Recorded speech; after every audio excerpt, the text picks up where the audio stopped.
Welcome one and all, ladies and gentlemen.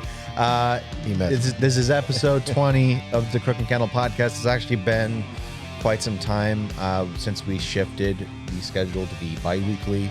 And just as an apology, we meant to get an episode out last week. That didn't happen. Life happened.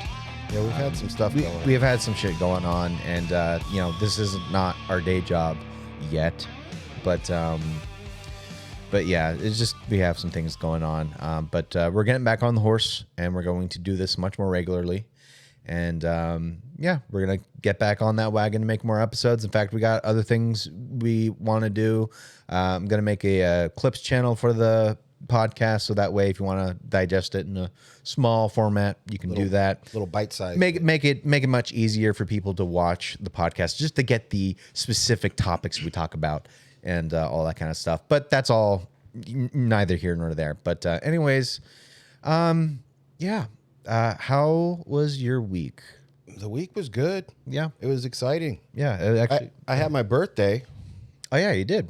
Yeah. On the 6th. What was it, your 51st? Yeah. Yeah, so. It doesn't sound like I'm happy about it. It is what it is. Like, it is. You know, what they say, time waits for no man. Like, exactly. It doesn't. It just keeps marching forward. Yep. And it's weird. I was thinking about this recently. I was like, what happens? Because, when you meet people that start getting a little older, hitting like 45 and 50, and they're like, you'll hear them say the same thing. They're like, how did this happen? It happened all of a sudden. And it's true. Like, I remember being 30 just over here, and then 40 just, and it's like, we can't remember everything. Right. We can recall things. We can, things, if we're talking about our past, we can bring things up, but we don't remember it all the time. So time doesn't, it kind of almost dilates as you get older. Where, She fucking did it again. The ball. She got it under the... One moment. Okay. You can keep talking. Yeah, but it's weird how that happens. You just, time starts going faster for you as you get older, and you just kind of, all of a sudden it seems like you're older than you ever expected to be. So Right. Dude, I remember when I was 20. Like, I was still in fucking San Jose, California, and it feels like it was yesterday. Yeah. Like, it's just kind of blows me away. And you'll be 30 in August. Yeah, I'll be 30, and I'm basically 30 at this point. But yeah, it's like, it's just kind of crazy how time just flies. And well, if you're basically 30, does that mean that I can just basically be 50 still? Instead of 51? I mean, you're only 51, so I guess if you just want to call yourself 50, you can say you identify as 50 years old. I identify as 36. How's that? Yeah. It is just crazy how time has flied. And, and that's the thing. Like, I've mentioned this before, where it's like how, like, when when I've just been thinking about almost being 30 and whatnot, and thinking about the past 10 years and how I'm not necessarily where I want to be. But that's the thing. It's like, I'm not a fucking curmudgeonly old fuck yet. Yeah. Like, I'm still pretty young, and, despite not being where I want to be, like, I'm still working towards doing the things I want to do, and it's never too late to get to where you want to be. It's just gotta put in the work. Most people, even if you get where you want to be, once you get there, you want to be somewhere else. Right. Yeah. So you never, you're always, there's something else. So, like, for me, I actually went on a date for my birthday. Right. Speak about your date. How'd that go? It went well. I like the girl. Nice. And it was a client. We were laughing, and we went out last night too. And we were laughing about it because I was saying, it's strange how we met, because she was a tattoo client, and I have my whole career had this thing where I didn't want to ever ask out someone that is a client. Right. It's generally a good practice to not. Yeah. But it's hard because First off, I think there's something about when someone, whether it's a guy or a girl, but they meet someone and that person is a creative person or driven to do things, and you get to watch them doing it, or, it's like you meet someone, they're like, oh, I make films, and eventually you go into their studio and you see all this gear, and you watch their videos or their movies, or, if it's tattooing, people come in and they see all my paintings on the wall and I'm tattooing them, so they'll get to actually watch me working. Yeah. And it's, and when you're tattooing, you're like, it's kind of intimate. I mean, I can be tattooing someone on their arm, right, but I'm right up on them, And so, yeah, I always had that kind of rule not to, and I've only dated, this is the second person, but both times the girls asked me if I wanted to go out, so I didn't break my rule. Right. Yeah. So in a way, yeah, you didn't break your rule. It was the opposite, but whatever. I think there are definitely exceptions to be made, but it's generally a good idea to not conflict of interest and all that stuff. Don't shit where you eat. We've had the discussion. Like, one of the first things she said was like, "Is this gonna get in the way of or cause any problems with, you tattooing me?" And I was like, "No, no."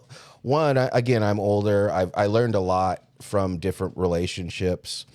Back when I was in Portland, that I had a relationship, and it was a pretty big one. It was painful, and moving here was part of like that breakup, because I was like, I really love this person, and it's just not working, and I'm not going to bang my head against the wall anymore. But Portland's small enough that I knew down the road somewhere I was going to bump into her and she's going to be with someone else, and I just didn't want to deal with that. So I moved, and then 2019 I suddenly found myself engaged, and that was together with this girl for like 6 months or whatever. And then I was like, you know what? No, I'm not even like healed from my old relationship yet. Yeah. And so I, broke off the engagement, and did a lot of thinking about my, why I did certain things during that relationship, and realizing, I need to kind of work on myself before I'm really ready to date anyone, And I haven't really wanted to date just because the plan is to move to Portugal. Right. And I'm not planning on trying to have a relationship and bring the person. Yeah, because if you're planning to move like internationally, and it's like you end up getting in a relationship with somebody and you develop this strong bond, it's like all of a sudden that could derail your situation. Yeah. Or just cause all this unnecessary drama. Yeah. And yeah. that's totally. not good. So, but anyways, other than that, like, it was a very fun date. I was, very enjoyable. And what else? Whoa. Yesterday, this was fun. Oh, yeah. Yesterday, we actually had a script read through for the project Green, which we're doing with August Broussard, who we actually interviewed. Yeah, that was episode 17, I believe. I think so. Yeah. And it was at the Armory down by the Space Needle. Puget Sound Theater. Yeah, actually, Studio E. Yeah, I actually recorded some behind the scenes stuff. I got a little bit too. So maybe I'll put some stuff in the video version of the podcast, just kind of intersplice it here. But I'm not going to show you the full thing, because I think eventually what we should do is like make like a behind the scenes of creating the film and all that. And so we're not going to talk too much about Green, because right now it's kind of under wraps. Yeah. It's important not to talk about too much what the story is or anything like that, because we want it to be a surprise, obviously. Yeah.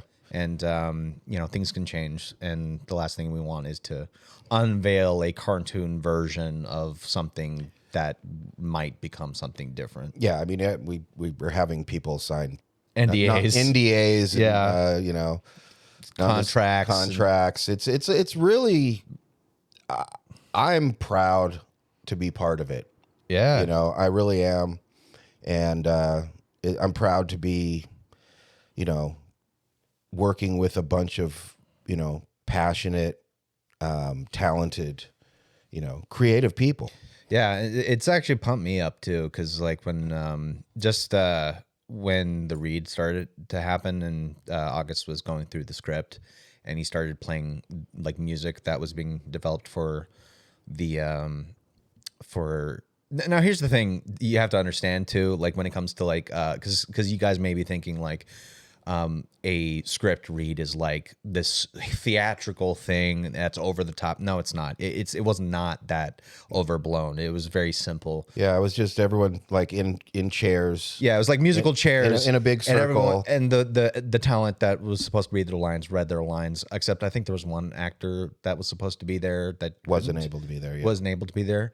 So one of the extras read for that part. Yeah. So yeah, again, we're not going to go too deep into that, but yeah, they just read their lines, and basically the idea with it was August was just basically kind of informing everybody what the film is and kind of just laying out what it's going to look like in our imaginations before it gets produced, and the meaning, and what it but what he's trying to convey with the actual story. And yeah, I mean, I'm blown away. I'm actually really, really excited. Oh, dude, by the end of it, like, because he ended up playing this song that's going to go at the end of Hopefully. the film. Hopefully, that depends on... We're trying to get it licensed through Warner Music Group. Yeah, so. Who knows? And we have no idea how much that would even cost. And fucking music, copyright, and all that bullshit. Licensing, it's a pain. Yeah,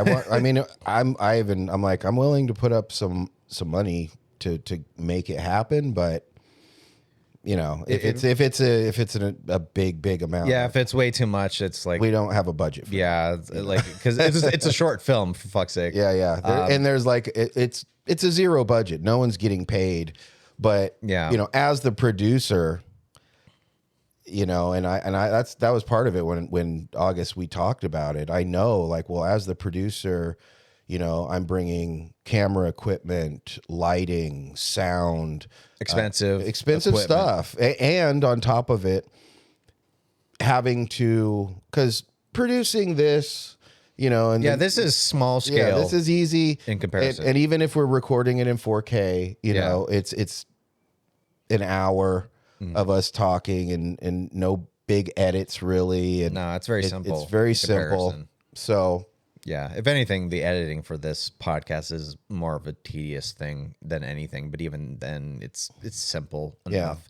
It's just I fucking put the clips in and fucking just watch through the thing, edit where I need to, and then color grade it a little bit, and boom, it's uploaded. It's pretty easy. Yeah, but yeah, this is a different beast altogether. Yeah, this is a real because seriously, when you project the project's really gonna be a half an hour, but the shooting of it, there's so much data that we have to get array with 40 terabytes or something crazy. I'm kind of curious how much data footage we're gonna have, because I know they're gonna have to do multiple takes. And, that's why deal with 30 minutes. We might have 6 hours of shit that we shot. Yeah, and we have to work with that.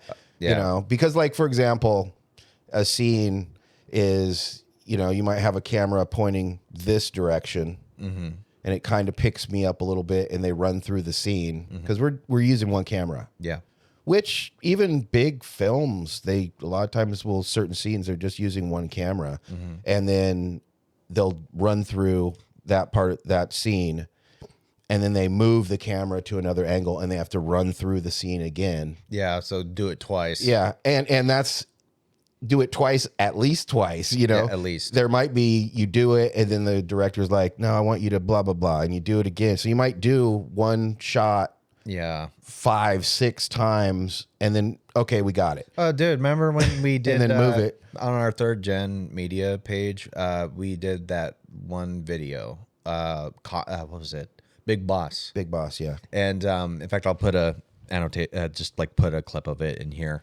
Yeah, it's a fucking masterpiece of fucking film. But yeah, we did that as like a test to, because that was actually around the time when we got the cameras, we got everything assembled. So we're just like testing it out and trying to do something with it. I was learning to use DaVinci and, just trying to put something together. And yeah, that's not shit in comparison. Like With this is in scale. Like, now granted, it's not a multi-million-dollar project that's like 2 hours long. It's gonna be much smaller in comparison, but even then, like a production, when you take it seriously, there's a lot of variables that you have to deal with, like, lighting, the day, time of day you shoot it, where you shoot it. Do you have a license or what's it called? A fucking a license to shoot. Yeah, a license to shoot at a specific location. Right. Yeah. So, but the thing that actually makes me confident about this project, especially, is August. Like, in fact, he honestly, like, he's really impressed me. Yeah. And he's actually pumped me up and inspired me because it's like the past 10 years, like I've been trying to kind of find my way and just try to get things done, and seeing what people like August are doing, and even kind of seeing what other creatives are doing, and kind of reflecting on how I've kind of walked through life. It does make me feel like I've not done enough, but it also gives me that spark to want to really bust ass and get this done. Because I want this project like to be as good as we can make it. Because it would kill me inside if I fucked it up in any way. Yeah. Or if I could. So it's like I'm doing what I can. Like, I'm just watching videos on DaVinci Resolve, like how to color grade using nodes and, fucking specific editing techniques and all this other bullshit, just to know my shit. And then we're going to buy plugins for it so we can get title packs or LUTs or whatever we need. I think you even mentioned buying specific like fractal lenses or some shit. Yeah. That's like I said, it's a zero budget film, but we are putting money into it. Yeah. And there's so we have makeup and wardrobe. Yeah. And those people are like, okay, some people are spending a little bit of money to like help get like a clothing together for a certain character. You know what I mean? Yeah. So everyone's kind of putting in a little. I'm definitely going to be putting in a lot. Actually, that's the 2 weeks we took off. One was to kind of figure out how we were going to release stuff. Yeah. With the podcast, but. Yeah, especially if we're going to be doing this project. Yeah. That we need to definitely be careful with our schedule. But yeah, I've just been working hard to get money together so that I could buy and then more. I have things. to look for a second job and all this other shit. So there's a lot of moving parts. But I will say this: the thing about this project that I really liked, and I actually talked to August about it, was, well, first of all, everyone that's involved is, most of them are in their 20s still.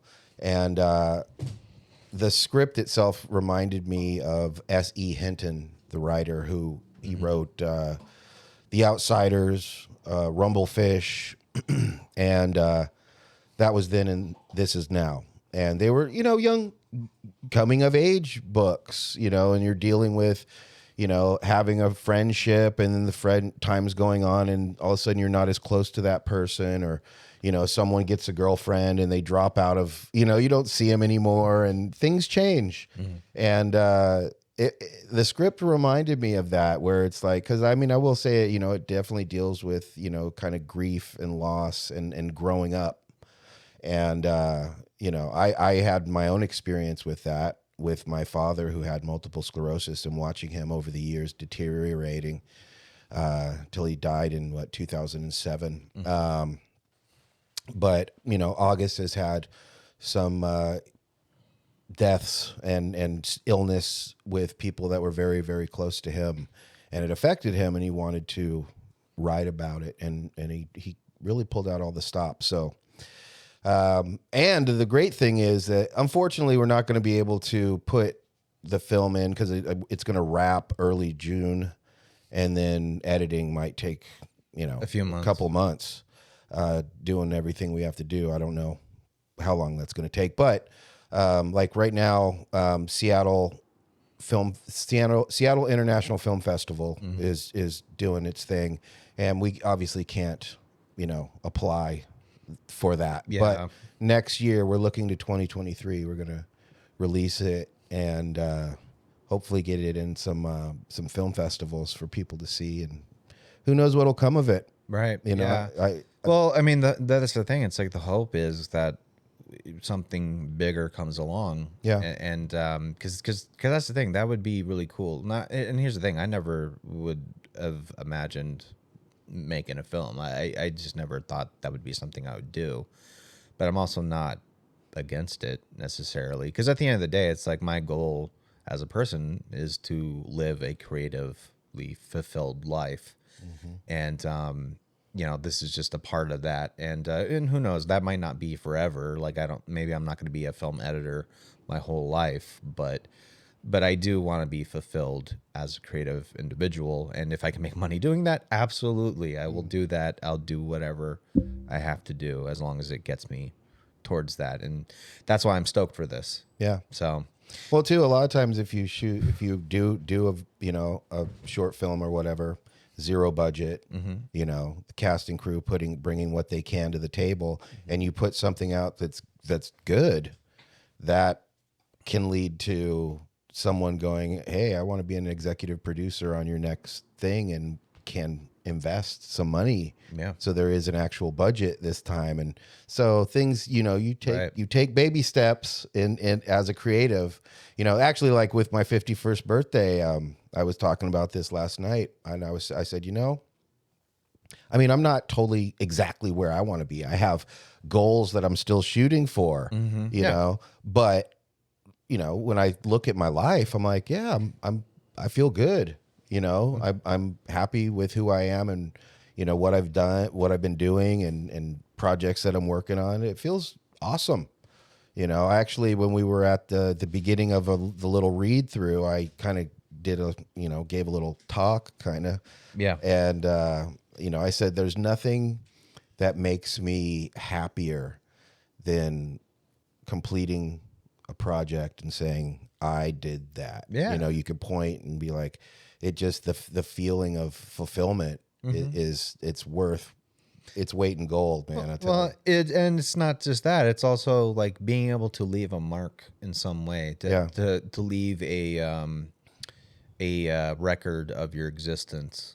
On this planet. Yeah, and I don't think artists necessarily go into being an artist with that in mind. Not necessarily, but I think it's a intrinsic kind of legacy instinct. You to leave a mark on the world. I would absolutely hate to just be going through life and then I'm gone and there's nothing. Yeah, exactly. There's nothing. So yeah. Anyways, that was super exciting. Yeah, it was really cool to do. I'm looking forward to the rest of it. Oh, anyone out there, I did put up a little clip on my Instagram page. So if my Instagram page, it's a reel, but most of it's, tattoo related. But it's Trejen _Jamal, so TREJEN _ Jamal, JAMAL, and you can check out my stuff, and you can see a little bit of behind the scenes that I just put up. There's my little plug. But that was it's very interesting getting into the film industry, making pieces of art through film. It's amazing. So absolutely. Anyways, before we segue into the next part of the podcast, I wanted to do a quick little comment of the week kind of situation. I don't know what I'm going to call it. We'll figure something out, I guess. But yeah, comment of the week, I guess. Got a comment today. And this is in reference to, because we still get comments about the Dino episode that we did, which was the video that got us most of our subscribers, which thank you guys so much. Thank you very much. Like seriously, like that. And we got more of those that we want to do. Eventually we would like to definitely interview the other members of Dystopia, and even like Chio of Newthrush and everyone else. That'd be super awesome. So, anyway, so we ended up getting a comment from Mellow Fuck. Mellow Fuck? Like fuck with a V. Okay. Like, but that's obviously what it's meant to be. Right, Mellow Fuck. I like the name. That's great. And this is the comment he or she left. I'll just say they. I'm 17, almost 18, and I've been plagued with absolute unbearable mental illnesses. Dystopia is the only band ever that has reached me so deeply. It made me feel so much less alone in the sloppy mess of life. I wouldn't ever want Dino to sacrifice his own mental health and come back to such a heavy and triggering entity in his life. I don't know if I would. Would you call Dystopia a triggering part of his life? Well, yeah, maybe. Yeah, okay. I would. Okay, all right. Yeah, that's fair enough, I guess. That's why actually he said, he's like, if people ask me would I want to come back and tour and stuff, fuck no. Right? Yeah. Exactly. He's like, I have to relive like these horrible parts of my life again. Okay. That's fair enough. Yeah. Okay. So all right. But if Dystopia got together, I'd cry with Dino every fucking show. I hope the best for Crooke and Candle and the guys who are in Dystopia. You guys are the fucking best. You're the fucking best, Mellow Fuck. Thank you, Mellow Fuck. Thank you so much for that comment. That's really awesome. By the way, guys, if you want to get your chance to have your comment featured on this podcast, then comment down below. Let us know what you think about any of the things we talk about. We'd love to engage with you guys. Tell us how cute our dogs are.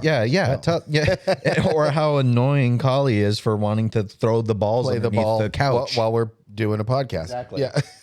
So, anyways, now there's the time, to talk about the piece de resistance, what the fuck, whatever the fuck it said in French.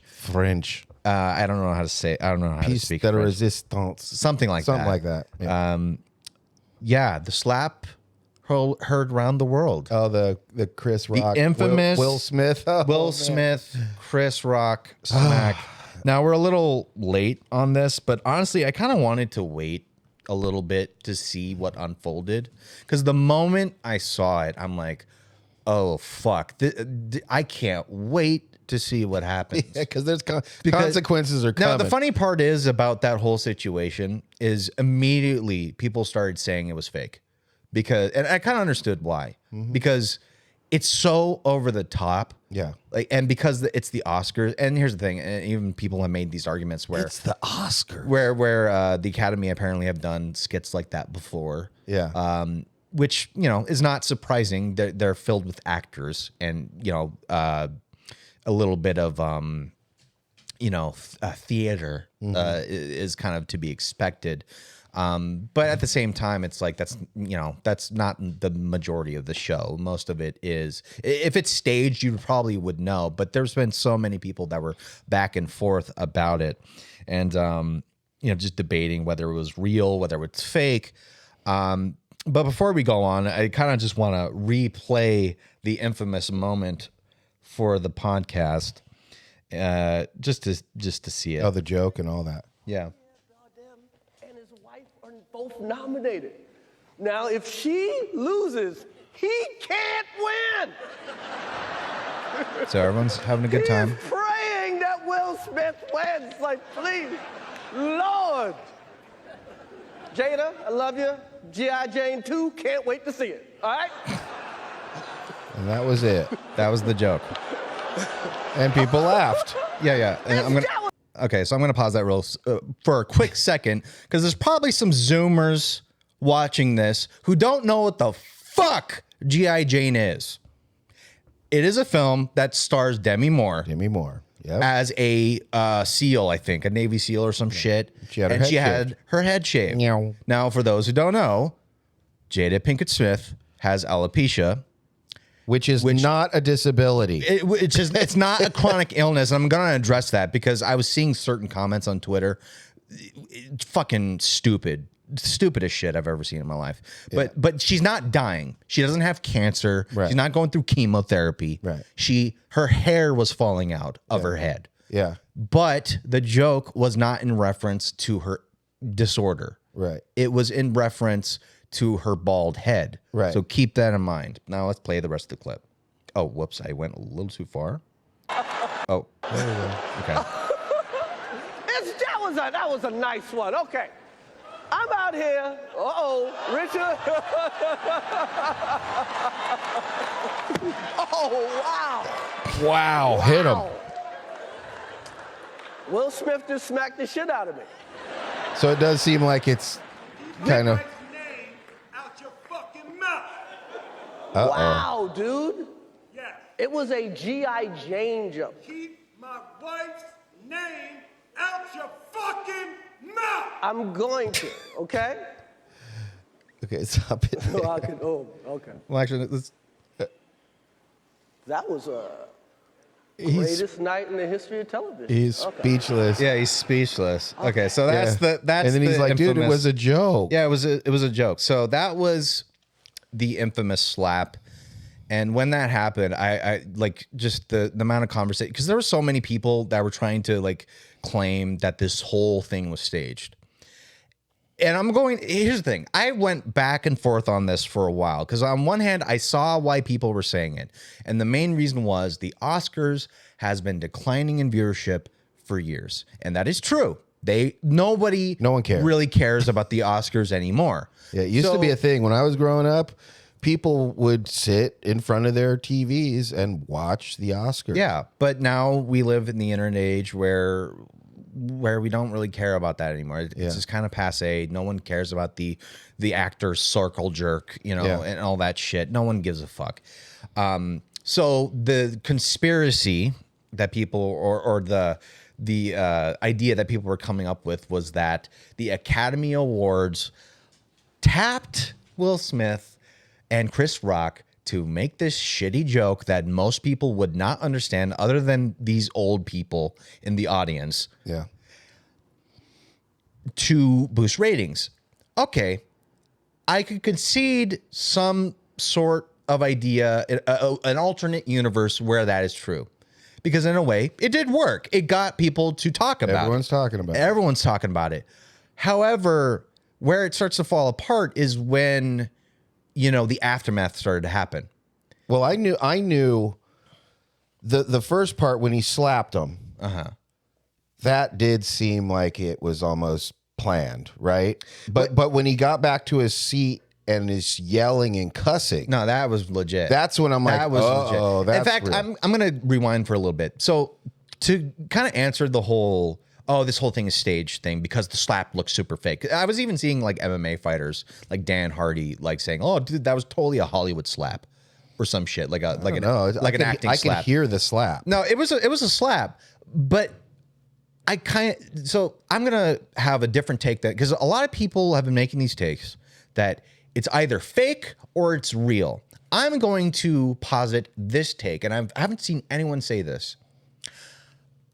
I'm going to say this. The slap was fake. But hold on. The reason I say that is because I don't think Will Smith really wanted to hit Chris. So I think what he did was he pulled his slap. So that's probably why it seemed fake to people. But the whole thing, that was real. Two things can be true. Because I have this fucking whole article thing that I was doing I went all CSI on this shit. Oh, do you have a murder wall? I have a whole murder wall of interconnected lines, pointing to each thing. I've literally just wrote out this whole thing. In fact, I was planning on making this into like a full like essay type video. I might still do that. But yeah, I was just going through it and just kind of dissecting it and going back to like, if you were to really look at the footage, one of the things that you would notice is kind of so like, I want you to look through this. So I'm going to put these images on the screen. So we got a kind of sequence of events going on. So you got the joke. Chris delivers the joke.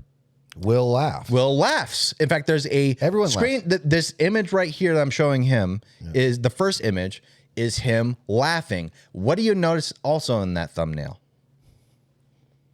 Besides wait, let me No, look at it. Like who else is there? So Jada's there. Yeah, and what is she doing? She's kind of smiling. Side-eyeing. If you watch the actual clip, she did not look like she was. I saw her roll her eyes. She rolled her eyes. Yeah. She definitely, I don't think she liked the joke. Oh, God. Yeah, she didn't like the joke. Yeah. So then you cut away and then back to Chris. You know, he's like, oh, that was a funny joke. All right, let's get back to it. And then fucking Will Smith gets up, slaps him, gets back down, and you cut back to Will, who's angry all of a sudden. Yeah. That's fucking weird. Why would he just be angry at a joke that he thought was funny? Will Smith wasn't a stand-up comedian, but he was a funny joker. guy. Yeah, he was always joking and making fun. In fact, one of the videos that immediately came up as a result of this was this fucking clip. Do that in this world, man. You can't do that in this world, man. Arsenio, they got rules. They got rules. Like, he has a rule. The bass player, he got a rule. He got to wax his head every morning. That's a rule. Because he's bald. Yes. And then wait. Rules, man. He follows the rules. Oh, these are jokes. Come on.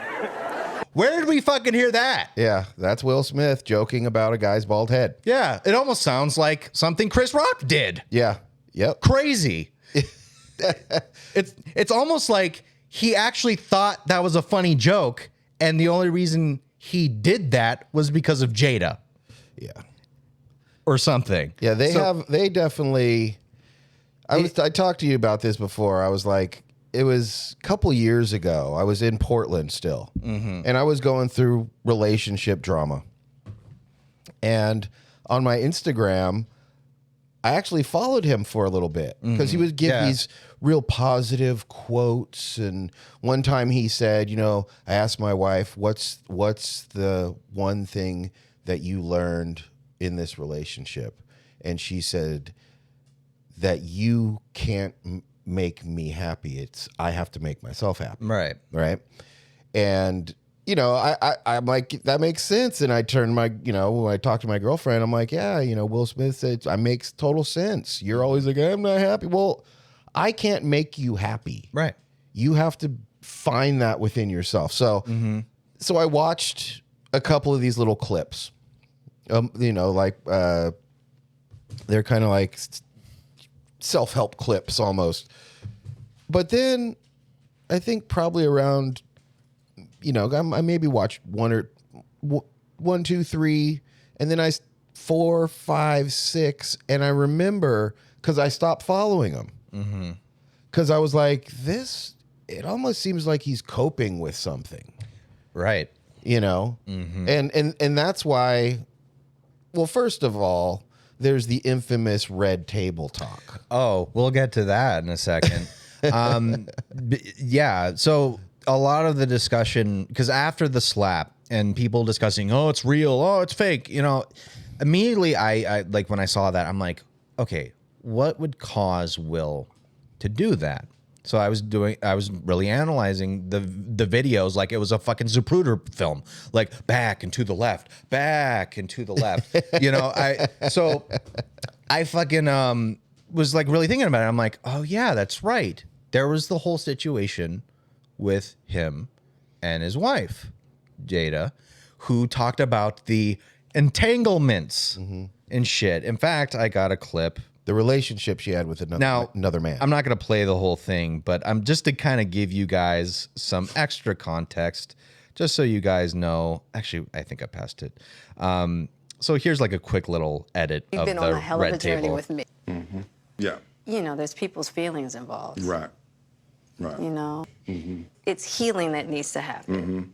Yes, absolutely. So what happened, Jada? Okay, so I think it was about 4 years ago. Started a friendship with August. A friendship. And This is we her- actually became really, really good friends. This is her son's I definitely. friend. Yes. So August Alsina is the guy she's talking about. Yeah. And so it the extras just continue a little Realize bit. that you can't find happiness outside of yourself. And luckily enough, you and I were also going through a process of healing in a much different manner. I would. During that time, launched into an interaction with August. What do you feel like you were looking for? I just wanted to feel good.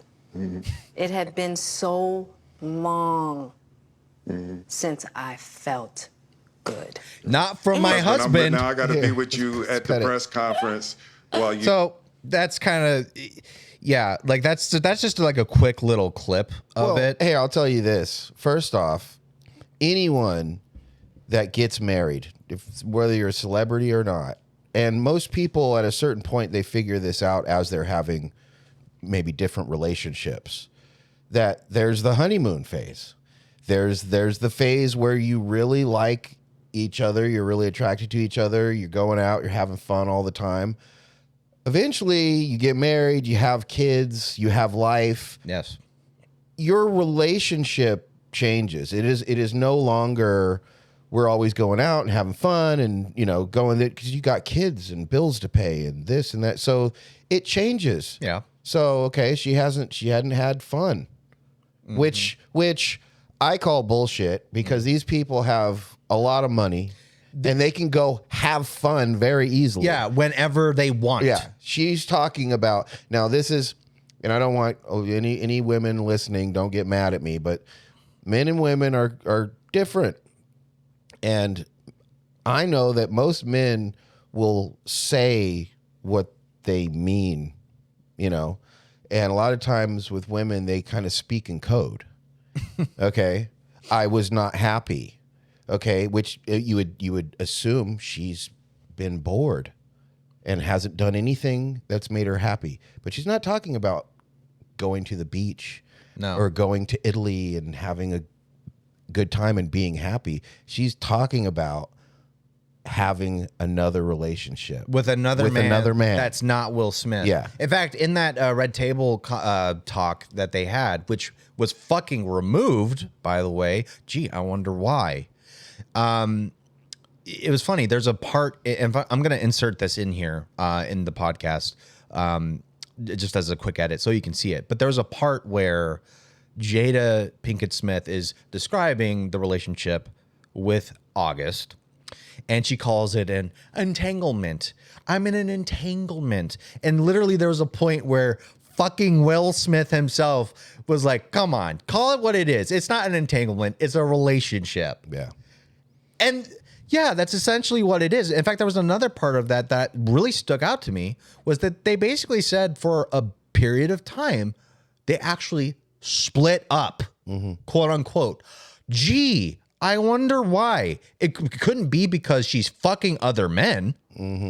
Well, no. And so this is, I earlier in my life, I did the whole kind of polyamorous thing, which is like, you're seeing this person, they like you, you like them. Yeah, but you weren't married. No, I know. But it's still, it's kind of this open thing. I would never do that again. It's just not a good idea. It's really not. Two people. Hey, I'll say being in a band is like, if you want to date multiple people, join a band. Yeah, pretty much. Because you have these other, you're with 4 other people in a relationship. Yeah. But that being said, normally, and I've known people who have had kind of open relationships, there are rules. Yes. Okay.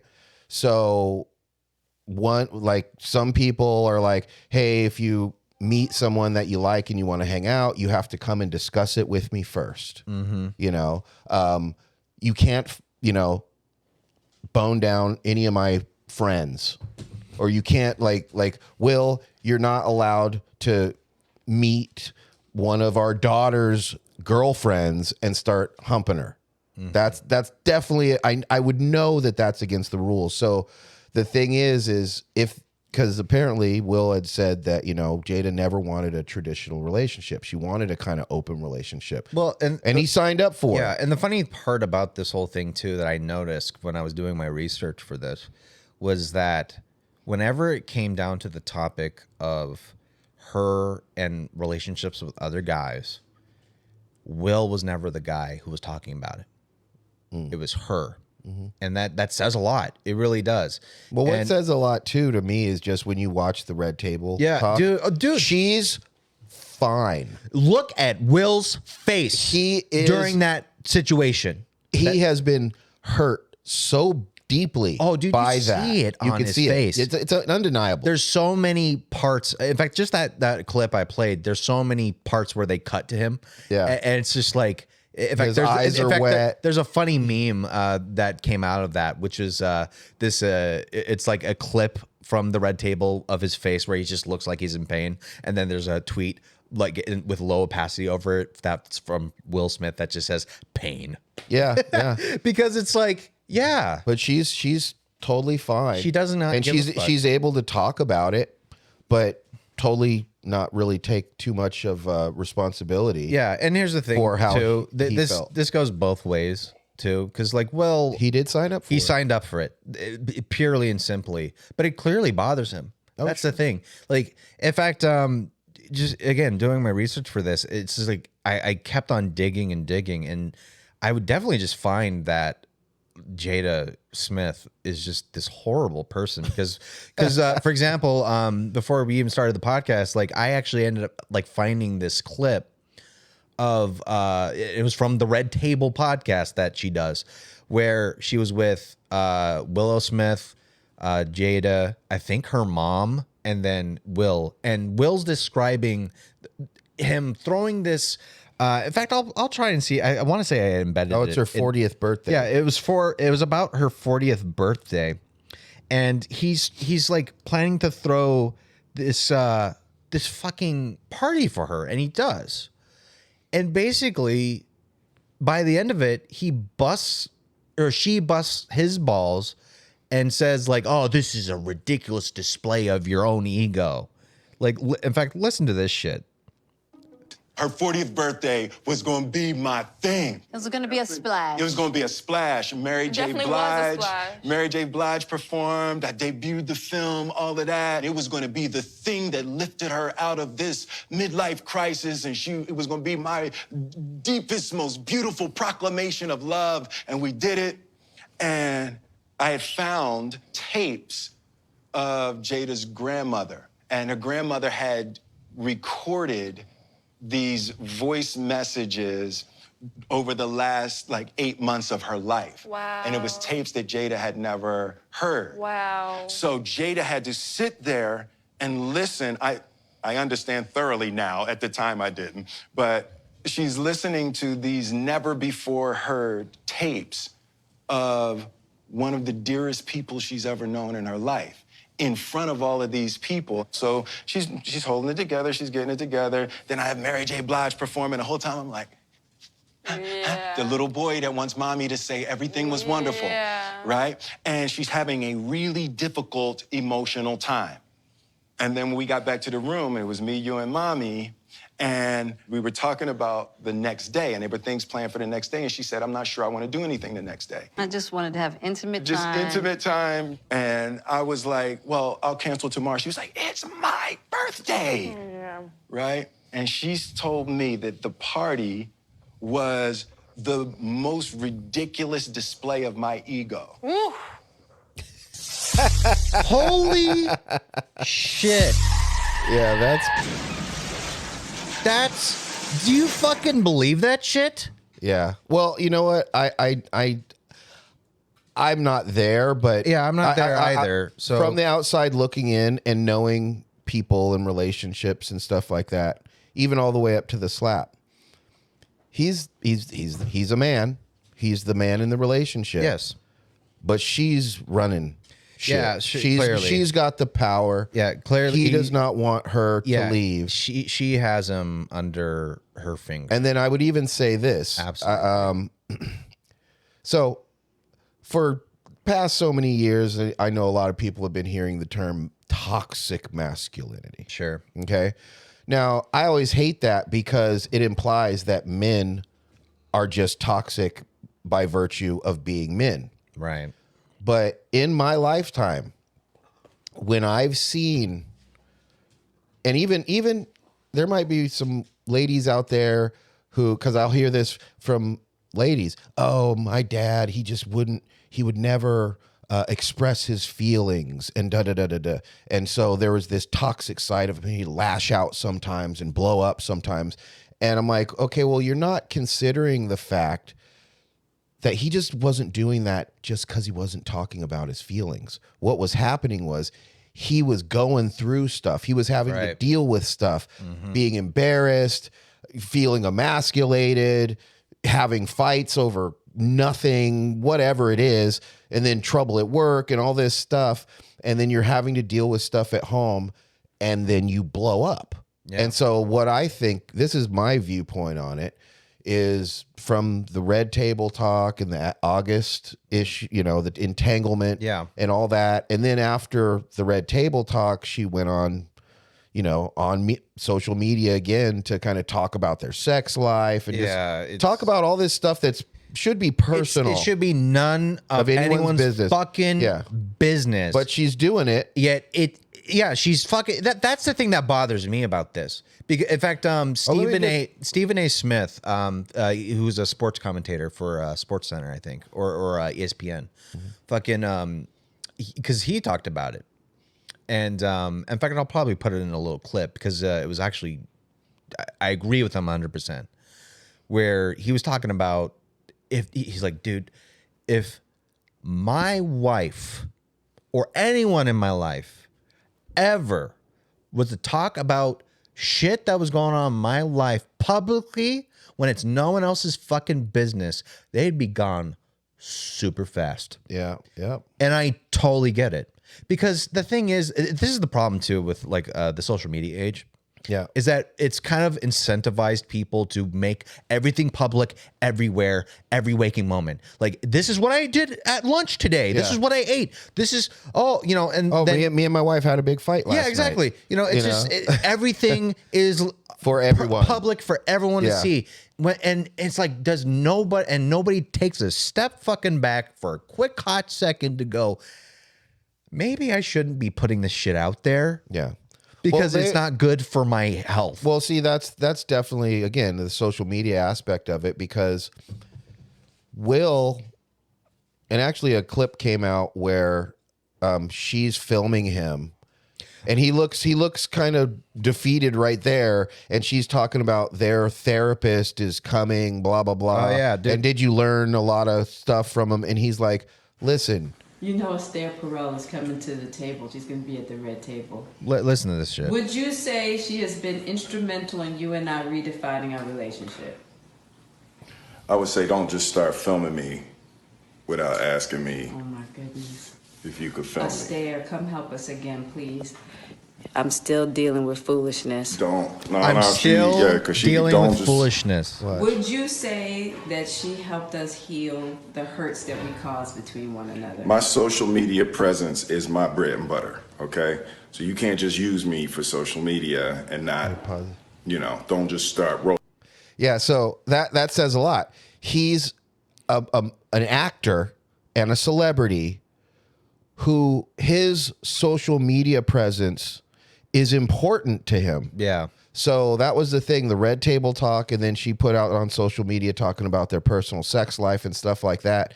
He's been, for the last couple years since this happened, people have been trashing him.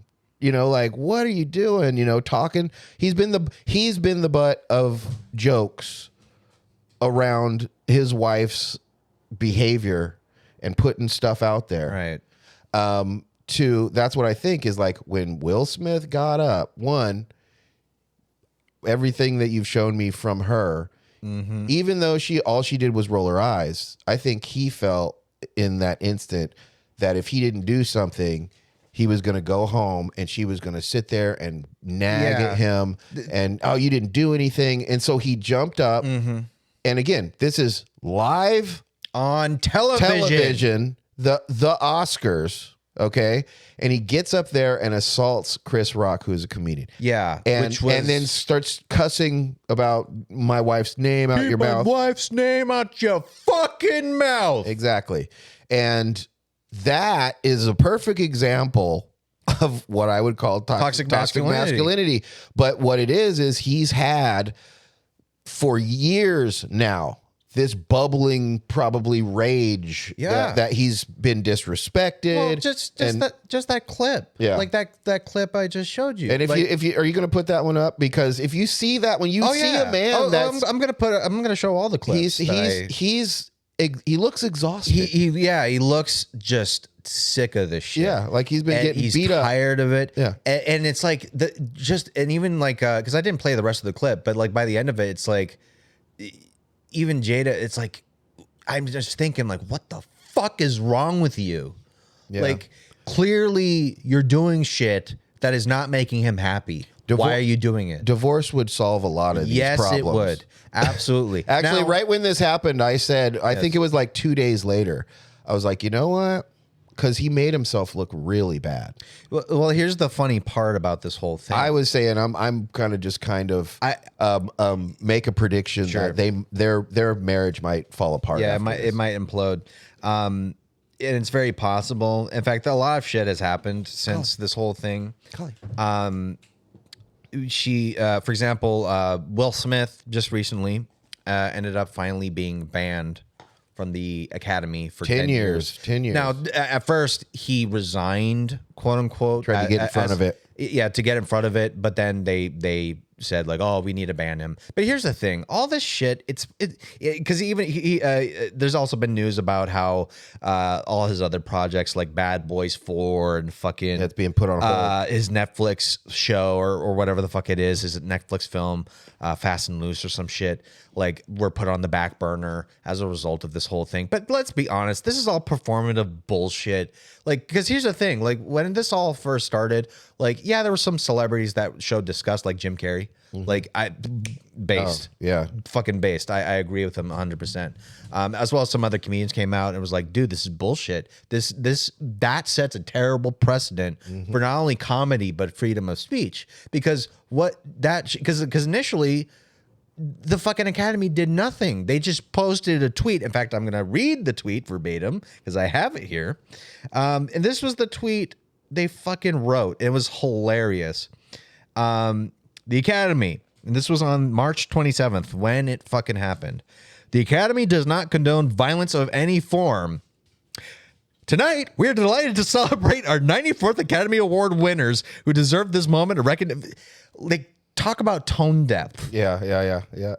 Tone depth. Like, it's so, like, what? Clearly you do, because, like, not only did you give them the fucking award that same night, but it took you 2 fucking weeks to make this decision. Yeah. To finally ban him. Yeah. Like, what the fuck? And by the way, you want to know who else was banned from the fucking, it was removed from the Academy? Yeah. Roman fucking Polanski and fucking Harvey Weinstein. Harvey Weinstein. Yeah. Why did they get fucking removed? Can you tell me? Sexual stuff. Yes. With kids. Me Too. And all that. And the sexual and all that stuff. Yeah. So, yeah. And see, this is my thing is, listen, too, because, okay, I don't fight anymore, but I've been in fights as I was growing up, and I swear, a lot of these younger generations need to get into some fights. Yeah. But anyways, again, as I take it apart, it's the Academy, it was the Oscars, and it's live, and he tells a joke to Jada. The comedian Chris Rock tells a joke to Jada. He's talking to her, okay? And I know, just between guys, if I had a girlfriend and one of my friends made a joke about her haircut to her, so, okay? Now, if the same guy came up and we're joshing back and forth and he says, oh yeah, well, your bitch has alopecia, I might slap him. Yeah, absolutely. At that point. Yeah, or punch him in the face, or, because he's coming at me, but that's not how it happened at all. So, well, what Will did, and this was the wrong way, the reason why this was so wrong is that he he basically circumvented every other possible avenue he could have dealt with. He this. could have talked to that him was after. the most reasonable way to deal with it. I would. And That's he what I would have done. He skipped to the final option, which was not the option The that he nuclear- needed to take. the nuclear option. literally the nuclear press this button and nuke the world option. That's basically what he skipped to. Yeah, because And- I know I would have, if I saw that it really upset my wife. First of all, it's live television. It's the Oscars. Right. Okay. So I'm not getting up and doing anything. But after the Oscars, there's after parties. I would have at that time, if I saw that it really bothered her, Yeah. I'd be like, baby, I'm going to go talk to Chris. Yeah, and you have a man to man. Yeah, and you go, and even then, no one needs to get punched or Right. slapped. You just be like, motherfucker, don't you ever, and even then, he could be like, keep my wife's name out of your fucking mouth. I'm telling you. And he could have said that privately, Right. you know, and that would have, and Chris would have been like, oh shit, man, I'm so sorry. Right. I didn't know that you wouldn't really like the joke or something, you know. And it was said that Chris didn't know she had alopecia. Yeah, which again, that was another thing because like you would see all these Twitter warriors trying to defend the whole situation with Will, trying to defend him, and it's like fucking. There's this one fucking tweet that I found. I thought it was hilarious. Let me see if I can find it. Yeah, so you got this fucking comment. Shit. Okay. So Chris Rock making a joke about a person's health issue was pretty disgusting. I don't condone violence, but would like us to focus on the fact that mocking disabled and chronically ill people for things they can't control is a wild violation of good taste and decency. She's not fucking dying, you idiot. She doesn't have cancer. As a matter of fact, I saw a video of Jada Pinkett. Check this out. Yeah. She goes, and her head's shaved. She's just shaved her head. Yes. For the first time. And she leans down to the Oh, yeah. camera. Just got like and this- there's just a line. Yeah. A line. Not all of her hair's falling out. Yeah. It was just a line of hair. And then Willow, her daughter, was like, well, you look amazing with the bald head. You're fine. Right. And then what does Jada say? Now at this point, I can only laugh. Yeah, fuck it. Exactly. Exactly. She said that. And yet she couldn't take a fucking joke. Right. About the thing that she. her bald head. Yeah, it was a dumpster fire for sure. Fucking unbelievable. And the thing that kind of, because here's the thing, I've went through so many like feelings about this because I went at first to fuck Will Smith, to Jay is a fucking cunt, to feeling kind of bad For Will, him, yeah. in a way. Now I don't feel 100% bad for him because this is a situation of his own making that he can easily get the fuck out of if he wanted to. Now, yes, obviously the reason he probably wouldn't want to divorce her is because she'll take half his shit. So yeah, I get it, but this ain't worth it, bro. Yeah, and it really isn't. And look at how much damage this one slap did to his reputation. Yeah, I can't and remember public perception of him. Yeah, I can't remember the statement. It might have been. I'm trying to remember if it was one of the Caesars, or I can't remember who said it, but they were like, it takes a lifetime to build your reputation and it can take 1 second to destroy it. Yes, exactly. Yeah, I saw that quote too, because it's absolutely true. Yeah, and that's what happened. And I mean, listen, I know that in my life, and I've talked about it probably before, but around myths as a creative, and I don't want to call them toxic. Some of them were kind of toxic, but I had relationships that were, ups and downs and all dramatic and blah, blah, blah, and making me crazy. But I would say, well, I'm an artist. That's what artists go through. And that's what artist relationships are, which is not true. That's not how it has to be. As a matter of fact, I would say as a creative person, I mean, certain creative people handle certain things in a certain way. Sure. Okay.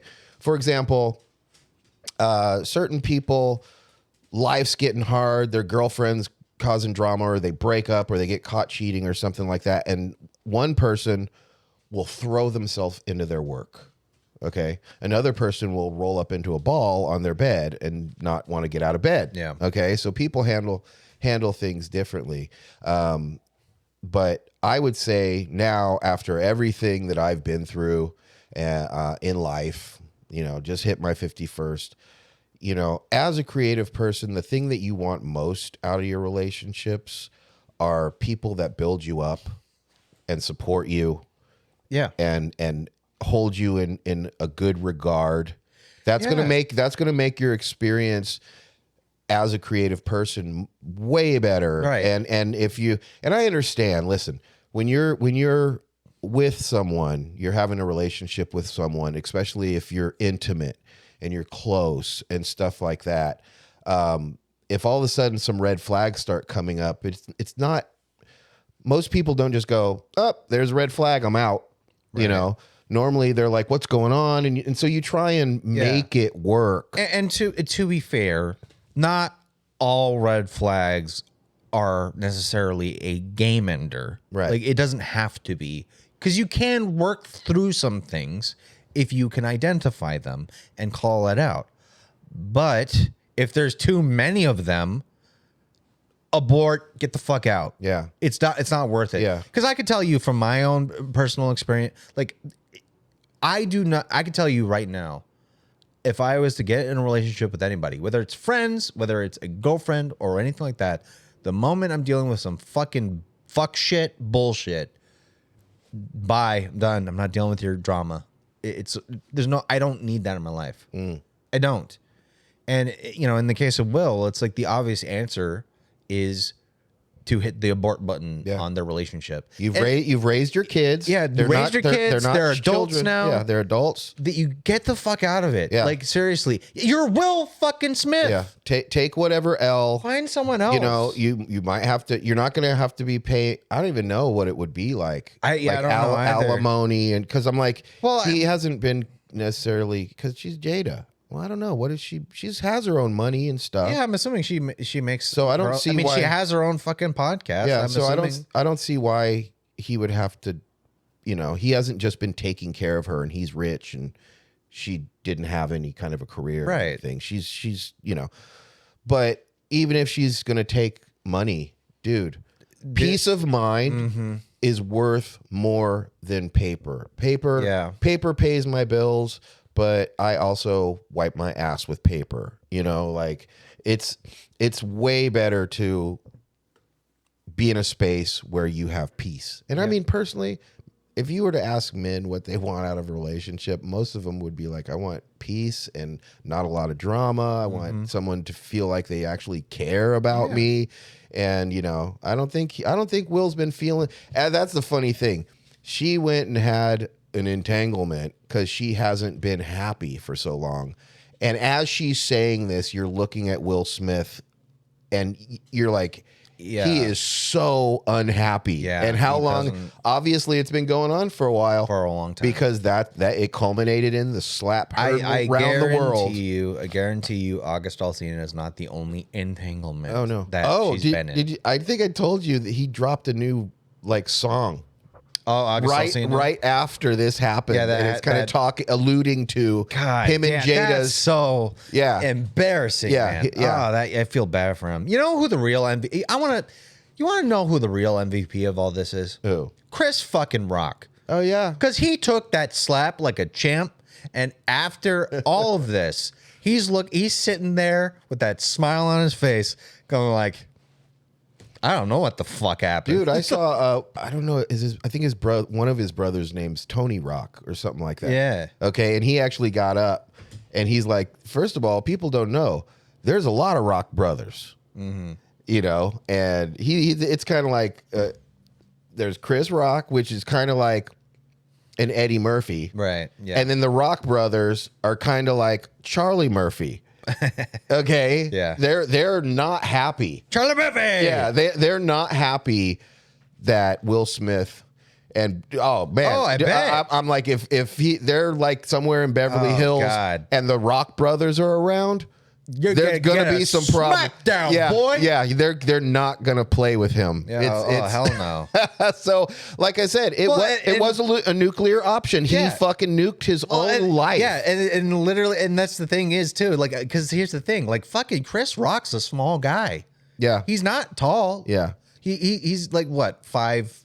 He's like maybe 5'8", 5'8", something like that. So something he's like that. definitely not 6 feet tall. Yeah, no. So no. like fucking Will Smith is taller than him. Yeah. Like that image of him smacking Chris Rock in the face, and you just see the height difference. Yeah, It's that is such a horrible image to see. Yeah. A taller guy towering over a smaller guy. He could have done anything to him. yeah. That's Guaranteed. called bullying. That's bullying. It straight up is. So, anyways, I guess to wrap this up, like, it's just this whole situation is fucking dumb. It really is. It's super dumm. Support your local independent creative people. Yes. You're going to get much better value. Yes. Fuck the Oscars. Yeah. Fuck all those rich. Fuck all the. fucks. Fuck Hollywood. Yeah. Fuck all these pretentious fucking fart sniffers. They suck. As a matter of fact, I'm going to go back to the project we're working on, Green. Yeah. This was so. What happened was so. It was a breath of fresh air. Where, you know, the writer August is talking about this character Green, and it's in the script. It's kind of alluded to that this person is maybe transitioning and is trans, but it's not. You know, you have to actually kind of look for it. You know, right? And he goes, it's subtle, and he goes, but that's not the point of this story. Right. It doesn't really have fucking anything to do with the story we're telling. It's a tiny little part. Whereas over the last so many years, it's like we're going to give you a trans character or a gay character, and we're going to sit there and make the show about that, not giving us a good story. So, you know, and I agree. And this is coming from Hollywood. Yeah. You know, and it's like, yeah, it's fake. It's pandering. Yeah, this is which is shit you get. Yeah, this is what you get. And that's why it's fun to be doing, you know, creative things that don't have to do with the mega corporations that give us our entertainment. And I just think that's the way I think we're going in general. And here's the thing. I know Hollywood's scared. Yeah. The fact that, well, I mean, yeah, fucking. Well, the pandemic, technology, and then the pandemic on top of it, yes, has really changed things. Yeah, because people don't need the things that I'm actually surprised that theaters actually kind of stayed around, movie theaters, because I was like, dude, I don't know if they're going to survive, because you can spend $2,000 and have a 56-inch TV on your wall with sound. And what the movie, like Dune dropped in theaters, I watched it the same day on my, I think it was HBO Plus. Yeah, premiered it. Literally now it's like because of, you don't need them because of everything that happened and because of technology. Now we don't have to wait for the movie to come home. We can literally get it immediately when it drops, if they allow it, obviously. So. But yeah, no, we're in a interesting time, and I think there's going to be a new wave of just to make a prediction. I think there's going to be a new wave of creatives that are going to make their own films, their own comic books, their own write their own books. Yeah, independent. That is completely DIY, and the thing that's really going to make that successful is their ability to just be able to get that in front of an audience, because they do exist. Mm-hmm. Yeah, you don't need really distributors. Yeah, you don't need anymore. That anymore. You can. Social media has made it to where you can reach out to the people that are your people and your clients or your customers, and you might have to end up if there's some sort of merch, instead of with the record companies, the record company prints up all the records, but then they have to send them to distributors to get them into places. Yes. Nowadays, that's really not necessary. The person who makes the project and makes the record or whatever it is, you'll get it directly from them. Yes. You know, and I mean, I think that's why this podcast, that's part of the reason why we're here and why we're doing this. Because I mean, I really have a big belief in the future of creatives because of the technology we have. As a matter of fact, we talked about war. Was that last one? Yes. So we talked about the war. War sucks. Yep. Okay. Conflict sucks. It happens. It's part of, human culture. We've been doing it forever, but it sucks.